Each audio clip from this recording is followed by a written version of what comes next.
À quelles conditions le numérique peut-il favoriser le développement des territoires ruraux? Alors la première condition, c'est que les acteurs du territoire, les élus, les agents économiques, comprennent qu'on a changé d'époque et que ça ne sert à rien de se lamenter sur ce qu'on avait hier, les services, etc., les moyens financiers, qu'il faut résolument se tourner vers l'avenir avec deux opportunités exceptionnelles, la transition écologique, il n'y a pas de politique environnementale possible sans l'espace rural, et le numérique, puisqu'on est dans la révolution industrielle, la troisième révolution industrielle, ça veut bien dire que c'est un monde nouveau. Et donc il faut arriver à comprendre ce monde, non seulement en termes de débit, apporter les débits, puis ça c'est évident, c'est un combat à mener, mais en même temps, il faut se battre et réfléchir sur les usages. Comment le numérique révolutionne les services au public, la santé, la mobilité, l'éducation, l'économie, l'agriculture. Ce sont ces questions qu'il faut se poser. Et dans un projet de territoire, si possible à l'échelle d'une intercommunalité, eh bien, il faut inclure totalement le numérique et se poser chaque fois la question, pour développer tels et tels atouts que nous avons, comment le numérique peut nous aider sur le tourisme, par exemple. Là aussi, c'est quelque chose d'essentiel. Les touristes, 65% des touristes choisissent leur destination sur Internet. Le papier n'a plus beaucoup d'importance. Vous avez évoqué une proposition que vous avez faite à la Poste, je crois, concernant des plateformes territorialisées de services au public. Vous pouvez nous en dire un petit peu? Oui, parce que je suis assez fier de ce concept que j'ai développé dans mon livre « Ruralité, quel avenir ».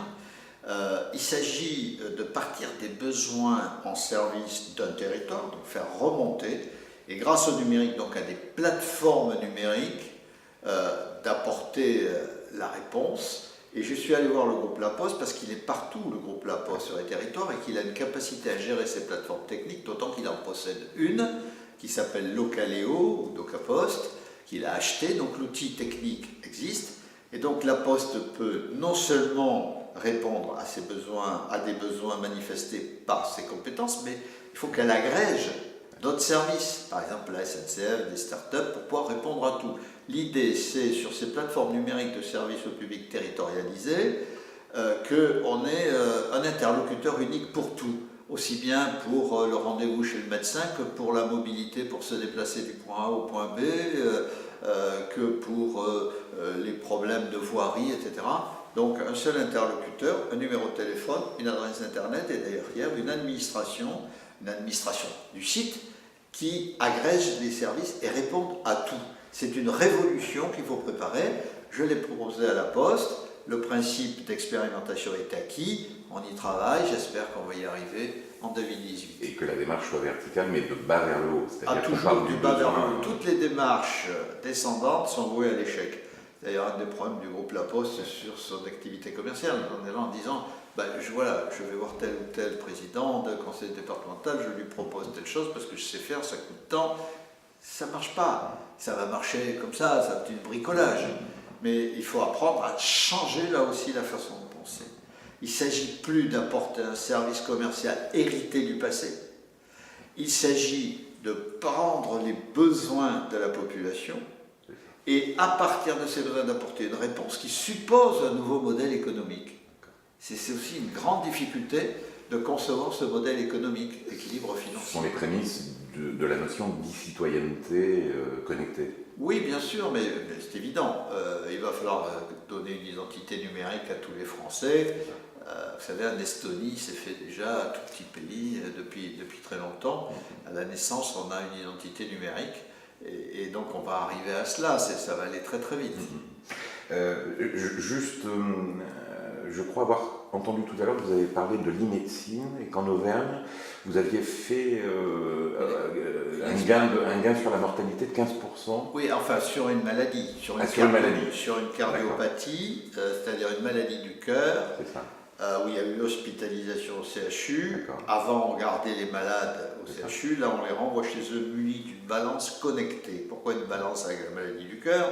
C'est que quand ça se dégrade, il y a une prise de poids très rapide qui est due à une accumulation d'eau dans le corps, c'est-à-dire du jour au lendemain. Donc la balance, hop, elle voit plus de kilos, hop, elle alerte le CHU, on vient chercher la personne, on traite. Et c'est là qu'on a une diminution de mortalité sur ces cardiopathies de 15% avec un recul maintenant important. assez brièvement les besoins financiers. Je crois que vous prenez une loi d'orientation sur la ruralité un peu à l'instar de la loi montagne. Tout à fait. Est-ce que ce sera suffisant? Est-ce que ça doit être l'État, purement l'État? Écoutez, une loi d'orientation sur la ruralité me paraît indispensable pour que toutes les administrations de l'État se sentent concernées. Ce qui a été le cas pour la montagne, parce qu'il y a une direction qui est donnée, il y a une vision qui est donnée. À ce moment-là, on mobilise tout le monde autour des objectifs. On adapte les financements, parce que le numérique ne peut fonctionner dans de bonnes conditions qu'il y a du débit.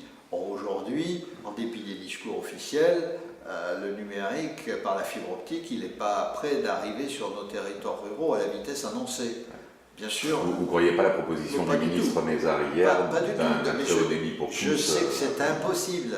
Impossible en 2022. Il y a un sondage de Que Choisir qui vient de sortir, qui montre que sur la base des financements actuels, 80% de la population sera couverte en fibre optique, non pas en 2022, mais en 2035. Alors, après, est-ce qu'on peut accélérer les financements? C'est souhaitable, c'est peu probable. Et ce ne sont pas les petites communes qui pourront les financer d'elles-mêmes? Non, il ne faut surtout pas.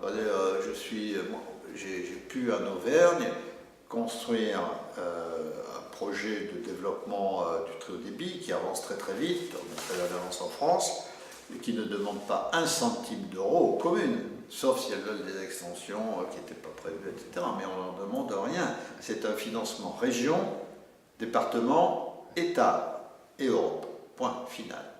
Donc les communes, elles ne sont pas faites pour financer du très haut débit, alors même qu'en ville, ce sont les opérateurs privés qui le font. Donc nos communes sont déjà assez pénalisées, elles ont assez de problèmes avec leurs voiries, leurs écoles, et j'en passe, sans aller... J'ai vu des collectivités pour lesquelles on demande, pour la couverture très haut débit, 20 € par an, par habitant pendant 15 ans. À mon avis, c'est terriblement pénalisant pour ces collectivités. Et ça accentue la fracture, ça ralentit les déploiements. D'accord. Dernière question, peut-être un petit peu plus générale. Est-ce que vous diriez que les territoires ruraux, ou la ruralité, c'est une chance pour la France? Moi, je le dis, je l'affirme. Je l'affirme, c'est une chance pour la France. Et il faut passer d'une vision passéiste, où on réclame toujours ce qu'on avait hier, qu'on n'aura plus jamais, et de la vision on est un handicap à une vision on est un atout. Pourquoi on est un atout? Vous avez une loi sur la biodiversité par exemple. On ne montre pas suffisamment à la société que cette loi ne peut s'appliquer que si on traite correctement la forêt. Où elle est la forêt? Elle n'est pas en ville. Hein. Pourquoi? Parce que c'est dans le sous-sol forestier qui a la plus grande richesse de biodiversité. L'eau vient de nos zones rurales et de la montagne en préférence. Ça rapporte quasiment rien au territoire, surtout les eaux minérales sont toutes dans ces zones-là. Il y a tous les services rendus à la population qui vient se promener dans nos forêts, dans nos espaces. Il n'y a aucun retour sur le local, enfin sur le propriétaire. On va dans sa forêt cueillir ses champignons, mais qu'est-ce qu'il y a à la sortie? Il n'y a rien. Donc finalement, l'espace rural rend des services énormes à la société qui n'ont pas été valorisés, qui n'ont pas été vendus, entre guillemets, pas forcément de façon marchande. Donc il faut montrer au plus haut niveau de l'État qu'il n'y a pas de politique d'avenir, à la fois sur la transition écologique, environnementale, énergétique, sans les zones rurales.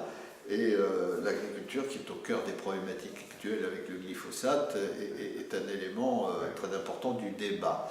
Voilà, donc passons d'une vision assez passéiste et archaïque, de récrimination sur des moyens financiers, des services qu'on n'a plus, qu'on avait, etc., pour dire, Français, Françaises, nous avons des atouts, nous répondons à vos préoccupations.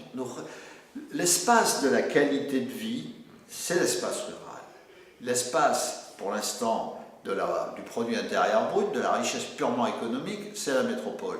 Mais quand on regarde l'indice de santé sociale, eh bien, les régions qui sont les plus performantes au plan économique, comme l'Île-de-France, deviennent quasiment les dernières en termes de santé sociale. C'est-à-dire que les gens sont malheureux, ils n'ont pas le bonheur de vivre, la joie de vivre. Or, il y a quand même un enjeu pour l'humanité, c'est d'aller vers plus de bonheur.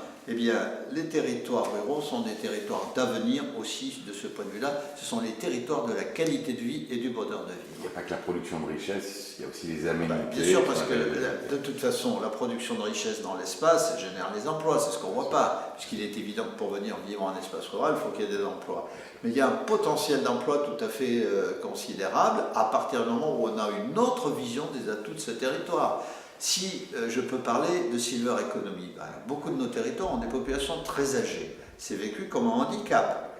Eh bien, certains pourraient transformer le handicap en atout, c'est-à-dire développer une politique sur 10-12 ans d'accueil de personnes à mobilité réduite, dont les personnes âgées, avec une politique urbanistique, une politique de l'habitat, une politique de service par le numérique, etc.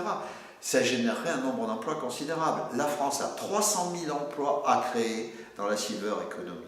Eh bien que l'espace rural en capte une partie, mais vous voyez bien, c'est une autre vision.